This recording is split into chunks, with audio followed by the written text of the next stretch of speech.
So, hey, it's Jono Long here with FaithWorks Marketing and the Pro Church Marketing Podcast, and I am excited about having Mr. Jonathan Mast with me today of Whitebeard Strategies. This is going to be good stuff, and we're going to be talking about AI, and this is the smartest guy I know when it comes to AI. And so, Jonathan, thank you so much. Thank you so much for hanging out with me today. How's everything going? Well, thank you for the invitation, Jono. I appreciate it, and looking forward to having a conversation. As you know, sometimes AI and faith causes a little bit of consternation, so I'm looking forward to where we may go today. Yeah, absolutely.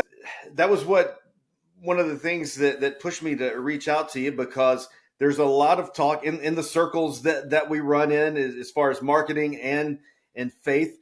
When in that overlap in those circles, there's a lot of talk about AI, and it's definitely getting a lot of attention in every world, but in church world as well, and faith world as well.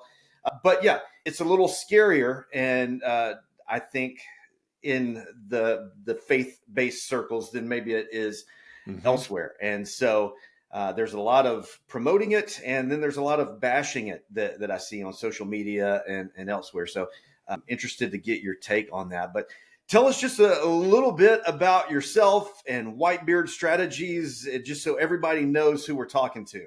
Sure, I'd be happy to. So, I've been in the digital marketing world for a long time. I sold my first website in 1995. I always like to joke that I've earned all this white hair on my face. It's come naturally. And we started after working for a number of other agencies over the years. I started my agency in 2010, and then actually brought my wife on board and sold it to her in 2014. And together with a great team, we grew that to be a seven-figure agency. And then I decided, I'd learned a lot of things, and I wanted to take those skills, and I'm passionate about AI, and I'm passionate about using it in many respects, and I wanted to do that. So I started a new agency this past summer, Whitebeard Strategies, and our focus is really on helping entrepreneurs build their credibility online by using AI assisted content, because it allows us to expedite that process and actually create better content when we call it AI assisted. So that's what we do right now. Awesome. Incredible. And so, yeah, the cool thing again with Jonathan here is, yeah, he's got the AI knowledge, and definitely early adopter on the front lines. And I think way beyond anybody else I know. But you're also a believer. And so 100%. quick little testimony, not to put you on the spot, but just a little bit about That's all right. How you came to faith. No, I'd be happy to. So I grew up in the church, and then in my 20s, I made a lot of mistakes, and I stepped away from the church because I didn't see the value in it. And I met my wife shortly after I turned 30, and we both realized we'd made a lot of mistakes in our 20s, and that if we were going to try to make this relationship work, we kind of thought we liked each other. We needed to get God back in the middle of it. I never lost my faith in God, but I definitely lost my faith in the church. Got rebaptized. We just dedicated our life to Christ again in that point, and have really been focused on since then, trying to figure out how I can best serve God to use the talents He's given me. I want, in the parable of the talents, I was talking to somebody today, and they said, "What's your ultimate goal in life?" And I said, "My ultimate goal is really simple. When I stand in front of Christ someday, I want to hear, 'Well done, good and faithful servant.' If I can do that, then I've done what I believe I need to do." And so I just try to live life following God's direction, keeping my ears open and my eyes open, and listening to the things that He wants, and trying to distill what's His will versus what may be my will, because He made me strong-willed. And so sometimes I've got to figure out whether it's mine or Christ's in there. But that's been part of the fun in the journey. Yeah, awesome.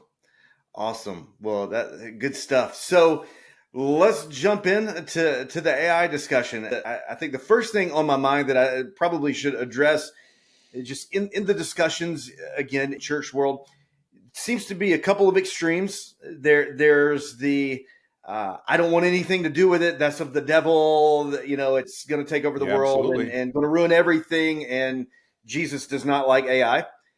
And then possibly on the other end, you read some articles about guys or ChatGPT's writing their entire sermon for him, not AI assisted. We're talking just handing it completely over to AI. Yep.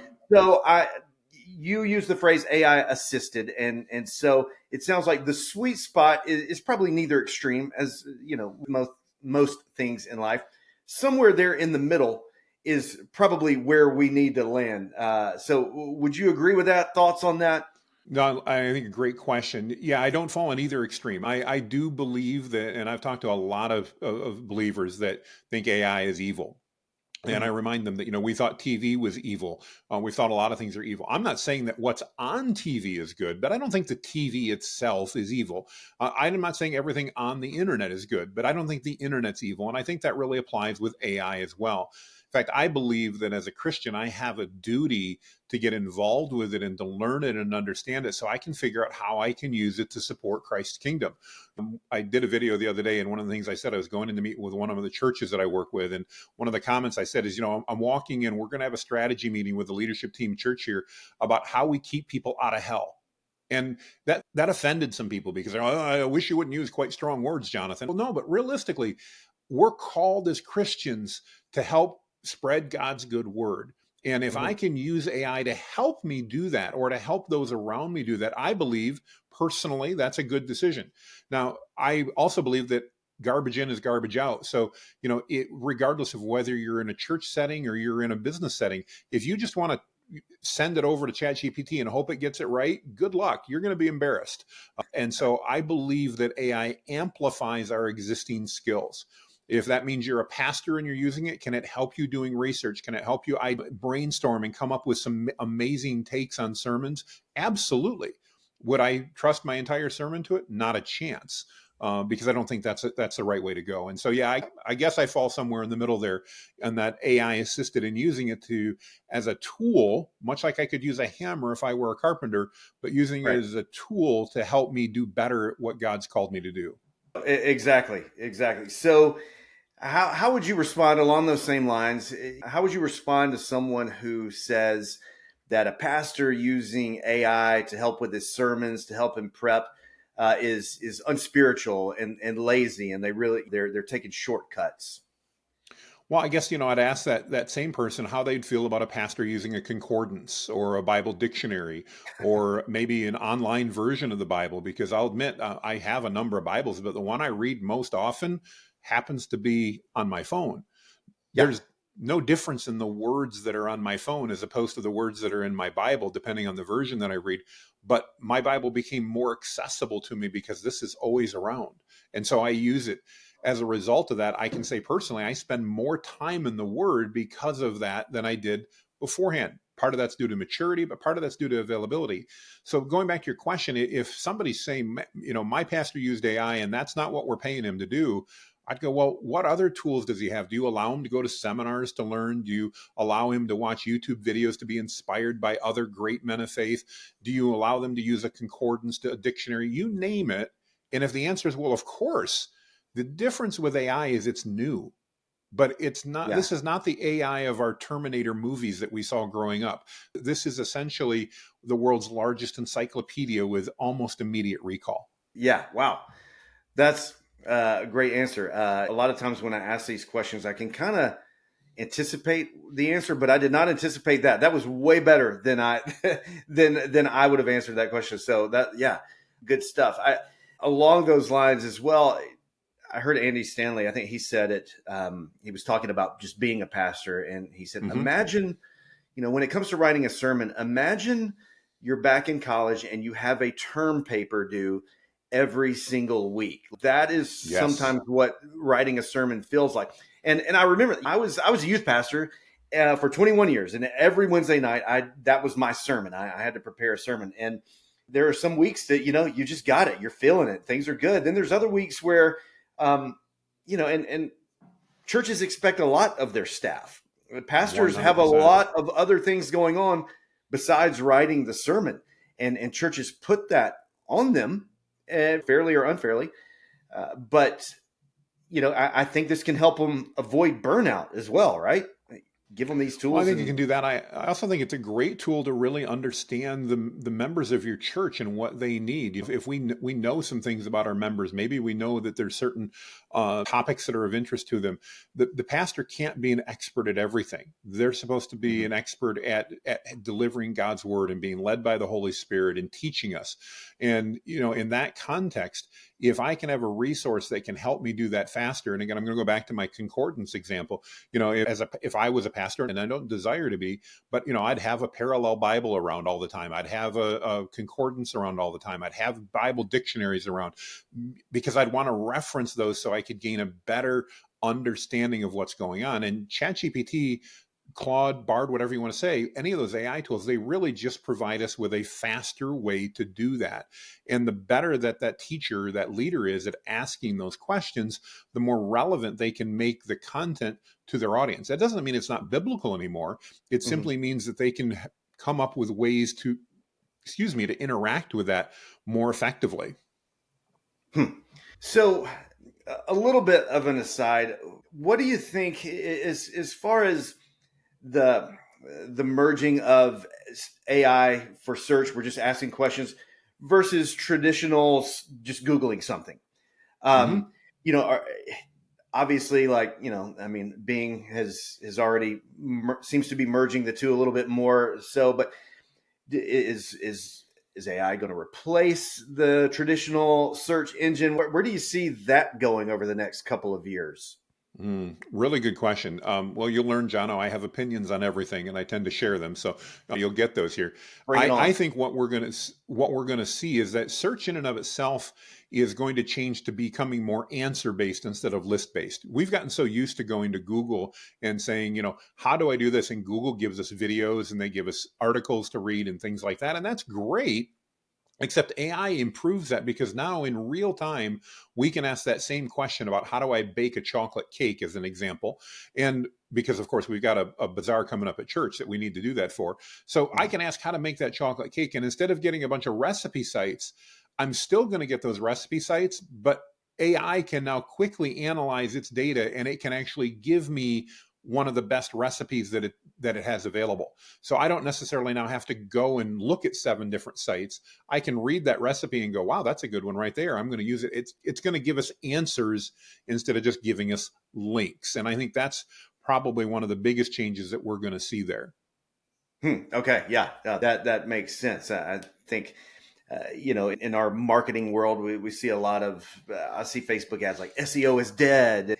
People kind of alluding to the fact that AI is going to replace this, but I think it's just the direction is shifting. What you keep mentioning is just speed and efficiency, and Exactly. it's just getting us to what we want faster. So with efficiency in mind, what are some ways that you think that AI can make a church, a pastor, a leadership team at a church, just the staff, whether it be planning events, planning outreaches, any of these aspects of the church, how can AI improve efficiency and effectiveness? Well, John, I think some of the biggest differences there are going to really revolve around how they want to do things. Let's take a look at planning an event as maybe a place to start.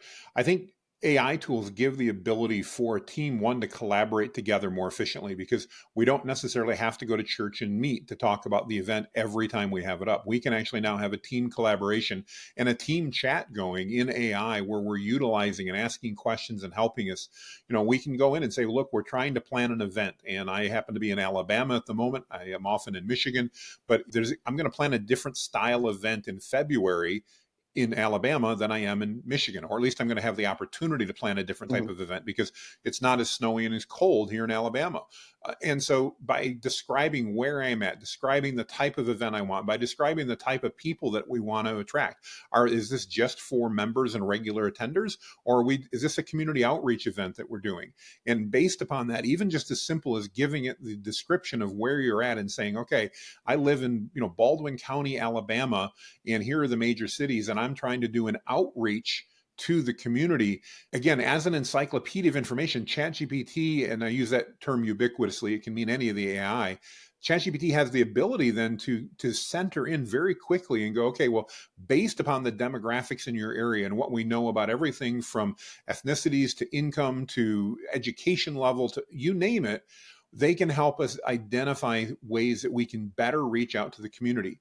I think overall, for a church, the best way to use AI is for brainstorming. It's to help figure out and come up with new ideas. Whether you're teaching a sermon on Sunday and you need to figure out a new twist on the old Bible verse, or whatever the case may be, I think it lets us brainstorm. If you're an executive pastor and you're planning, it may help you through the planning process and give you ideas. I love to use it as something for as simple as creating standard operating procedures. And we know in Mhm. churches there's always volunteers, and those volunteers need some direction often on what should we do. And sometimes we need to make it pretty simple and spell out that, if you come in to do this, you need to start by turning the lights on. We need to make sure the heat's turned on or the air is turned on. We need to make sure we've got tables set up or chairs set up. And we often teach that to our volunteers because we have them volunteer and then join somebody else who's done it before. But sometimes that just isn't possible, and or there's not enough people involved, and we find out over the course of a year that event doesn't look anything like the way the leadership thought it was going to look because people kept changing it slightly. Well, why not put an SOP together that the leadership can look at and go, wow, this is great. And instead of spending weeks or months putting that together, literally in a 15-minute meeting, the leadership team can say, here's what we're trying to achieve. Here's the goals. We need step-by-step instructions. And again, because ChatGPT's got a lot of experience, it can come up and probably get you 95% of the way to that SOP that you can now give to the volunteer, and it can do that in 5 minutes. That is a really good point. I've thought about that so much since I've been off full-time church staff. March will be 4 years, and I've been running the marketing agency full-time for 4 years now. And if there was one thing that I've instituted that I wish I could go back to my ministry and plug that in, is 100% having those SOPs, having those standard operation processes in place. Because I frustrated so many volunteers time and time again. I would ask for their help, and I would say, hey, I need you to make sure that we have food for the lock-in. And they know, yeah, I need to get some chips and some Cokes and some hamburgers, but they didn't know, does the church have a grill? Does, how do I turn in receipts for Exactly. to get reimbursed for those things? And I didn't lay that out. And so I had a lot of good volunteers who were high capacity people and wanted to help me, but I didn't spend time with them, and I didn't have time to hold their hand. And so I would just get frustrated and be like, I'll do it myself. It's okay. But had I done these SOPs and been able to hand them, just like I do with our employees now on our team, we've got SOPs, and you could get hired, and tomorrow you could know how to do a lot of what we do just by following the checklist. I so wish that I had done that and had known about it. It wasn't because I was dumb. It never occurred to me to do that. And Sure. I wish someone would have told me what you just said about 15 years ago. Obviously, there wasn't AI to do it for me, but I wish I just thought to make some how-to guides, some SOPs for people. So that's really, really good. Well, thank you. Well, That's I mean, great. pastors are busy. Let's face it, whether you're in church leadership, whether you're just a staff member or a volunteer, we're all busy. And so if we can, again, amplify skills that we already have and shortcut to save time, then we can do more. So we can actually deliver a better experience to our volunteers, which will allow them to deliver a better experience to our church and to the outreach we're doing. Why not utilize these tools that I believe we have at our discretion to use them for good and use them to help us spread God's word. So speaking of those tools, obviously ChatGPT is the name that everybody knows, but there's lots of tools out there that are AI based. And so are there some that you would throw out, a few that you would throw out that have a little bit more niche function, or they're better suited perhaps for ministry or suited for different things that may apply here? It's a good question. I think, when it comes to AI, my recommendation is to begin by using what I call the major tools that are out there. Everybody sees ads every day for buy this AI tool because this AI tool is for ministry, or this AI tool is for volunteers, or this AI tool is for whatever. Almost all of those AI tools, Jono, are using the same framework, the same engine that ChatGPT runs on, because they have what they call an API that they can connect to a program. So they're basically putting lipstick on an interface, and some of them add some value. I'm not saying none of them do, but the vast majority of them, they've simply said, wow, hey, I know churches, so I'm going to give an interface into ChatGPT in a church interface, and I'm going to make money. The problem with that is it just, in my experience, isn't worth it. So I recommend wherever you're at, start by using ChatGPT. It is the dominant player in the industry right now. Mm-hmm. I absolutely believe, I just published a video from a speech I gave. It's $20 a month for a Plus subscription. Absolutely worth it for you as a pastor to get that. If you've got a Mhm. large team and they don't need it a lot, there are other tools that you can use that get access to the API where you just pay per usage. But basically for $20 a month, especially if you're a pastor in a church, it's absolutely worth it because of the tools you get. With that, I have a text-based prompt. I can ask it any type of question on anything that comes up. I also have an image generation tool that I can use that gives me a commercial license so that when I need images for the slides, or I need this, or even if I'm just conceptualizing things, I can do that for my meetings and I can have that available. And all of that exists within there. ChatGPT has what they call voice, which means if you're like me and you don't want to take the time to type, I can literally on my phone turn on voice and I can carry on a conversation with it. It has what they call vision, which allows me to scan a picture and then have it read that context. So one of you as a pastor maybe been at a seminar and somebody put a slide up and you're like, I just want that slide because I can brainstorm off that, but you don't know what to do. Well, now you can grab a picture of that with your phone. You can send that to ChatGPT and say, tell me the text on the slide, and it'll lay it all out for you. So there's so many different ways that a pastor or a church leader can utilize these tools just to make them more efficient. Gotcha. And so what are some of the things, some of the ways that people could improve? Just a couple easy steps that may give a booster shot to if they're already using Chat GPT or Mm-hmm. they're going to start. I know when I introduced it to my wife, she had lots of questions that I had already had answered because I was listening to guys like you. But some of the basics didn't. It just doesn't occur to everybody. So, what are some of those things? You mentioned the prompts. What are some of the ways to give ChatGPT what it needs to ensure a good experience and to get what you want? So I'm a big believer in using the same framework that I use, and it's a framework I've come up over spending way too many hours with my wife going, "What are you doing?" I'm going, "Oh, I'm playing on ChatGPT," and or working on ChatGPT. She goes, "You're playing," and I said, "Well, I'm experimenting." Yeah. And what I've learned is that a good prompt is really simple. And people that go, "What's prompting?" Prompting is like texting. Imagine Jono, if you and I are texting, prompting is really the same thing. It's a way we communicate. It's really no different. But I recommend when you start with ChatGPT that you just remember this simple framework.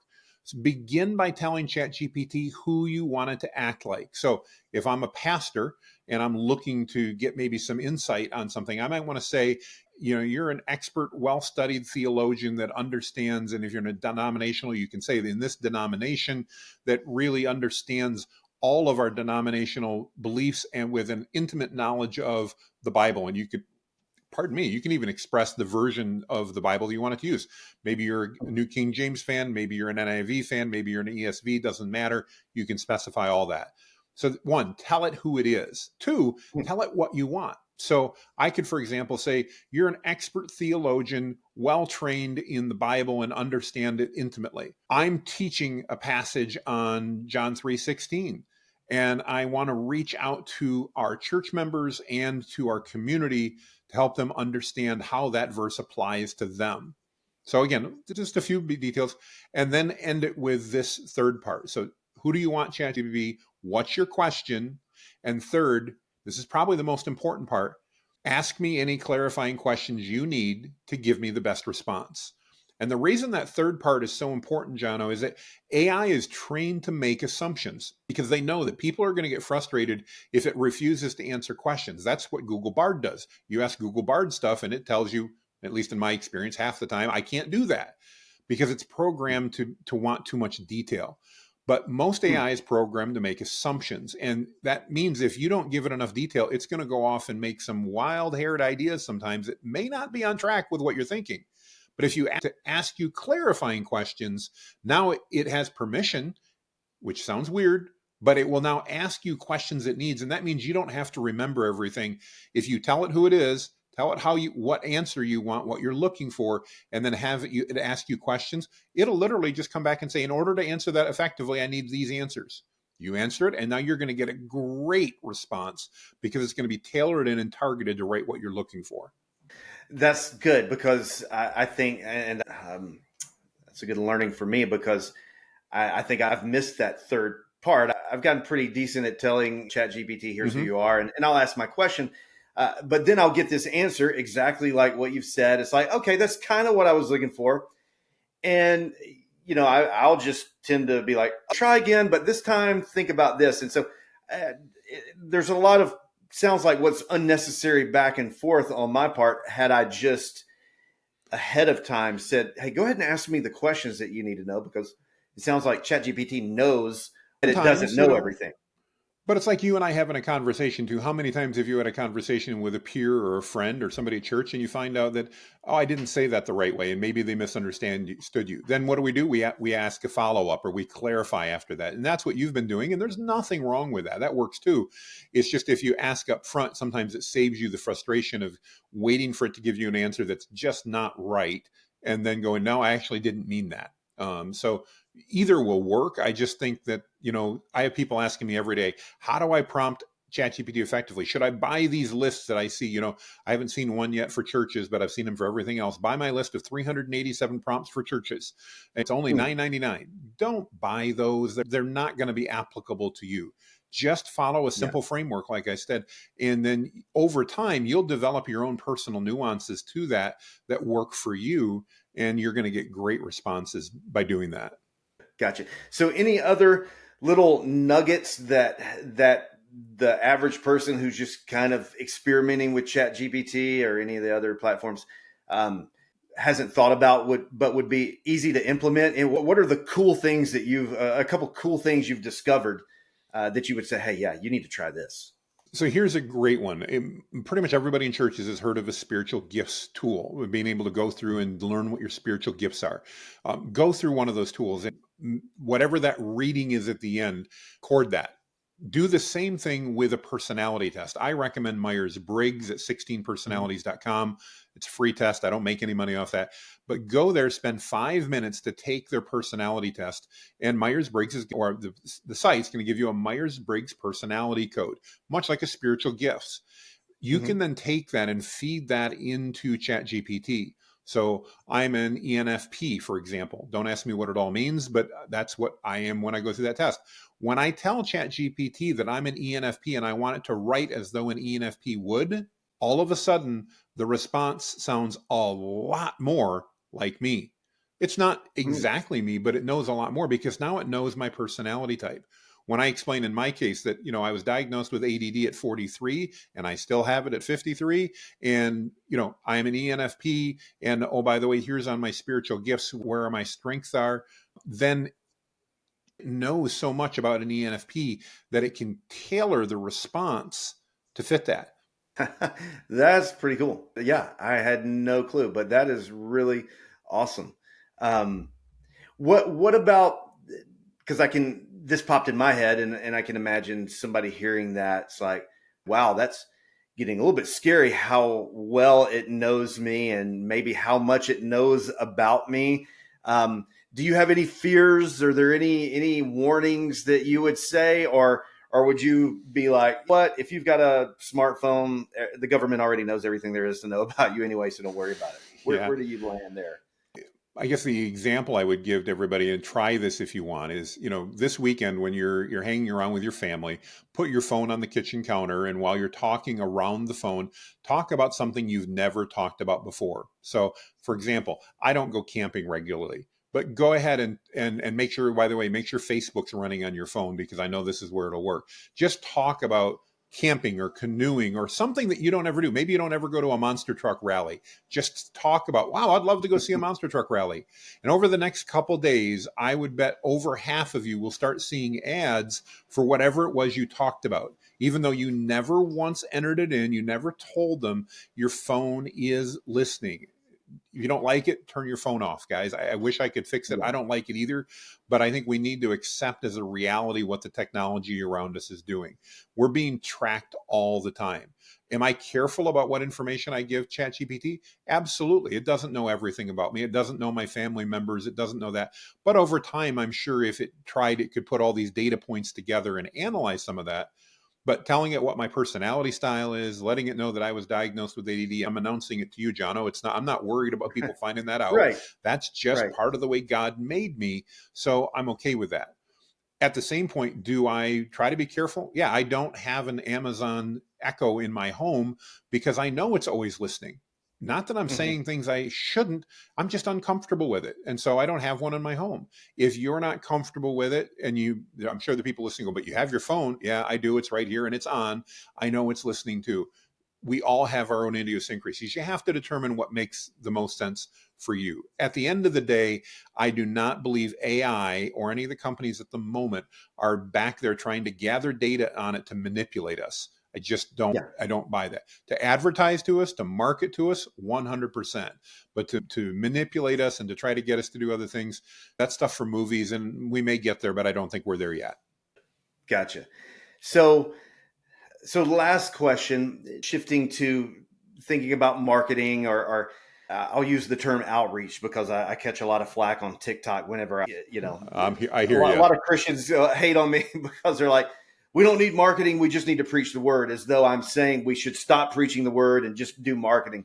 So I think they have this vision of just a slick used car salesman. But what I'm talking about is using technology to reach more people with the gospel. When I say marketing, that's what I Yes, mean. I'm I'm saying with you. outreach.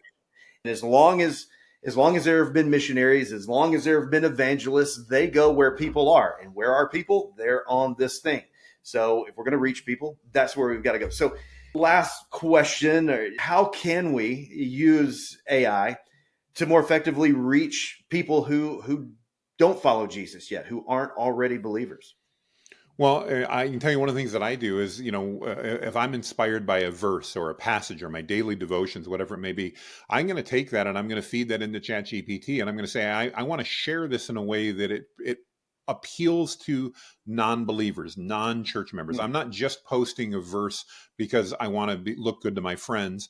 Not that I don't post verses, I do that too, but I have a lot of people that I'm connected with that are not people of faith, that are not Christians. I have some that are Mhm. in different faiths entirely. And when I do that, I want to reach out to them in ways that hopefully just resonates with them at some level, that the Holy Spirit can get into their psyche. And I know the Holy Spirit can do that, but that they're open to that and open to that happening. So I'm going to go to ChatGPT and I'm going to ask it to say, wow, I read this in my devotions this morning. It was talking about, I'm going through one on marriage right now, talking about this aspect of spouses and communication.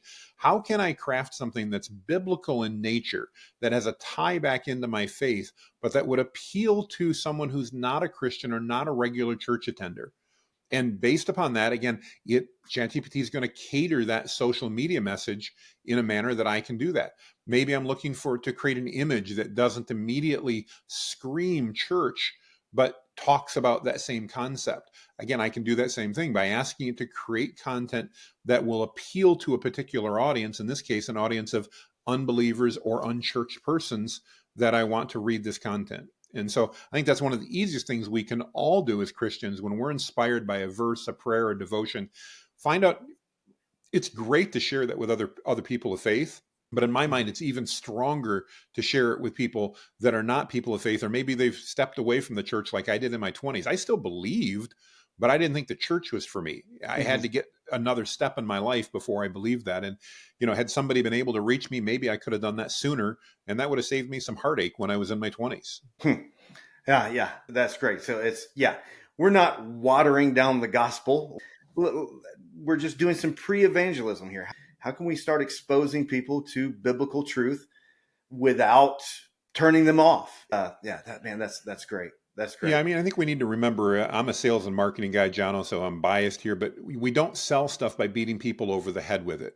I'm not saying there aren't Bible verses that we need to be beat over the head with occasionally, but if we begin there, they're not going to listen. If I have Yeah. a friend that is doing something that's not in accordance with my faith, if I just begin by telling him how wrong he is, he's closing the door. He's not going to listen to me.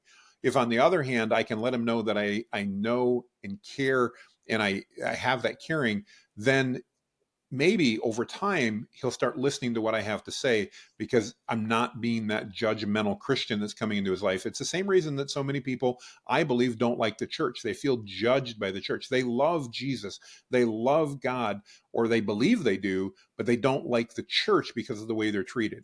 And I know that's going to offend some people, and I'm sorry, it's just what I believe. We as a church don't need to water down God's message one bit.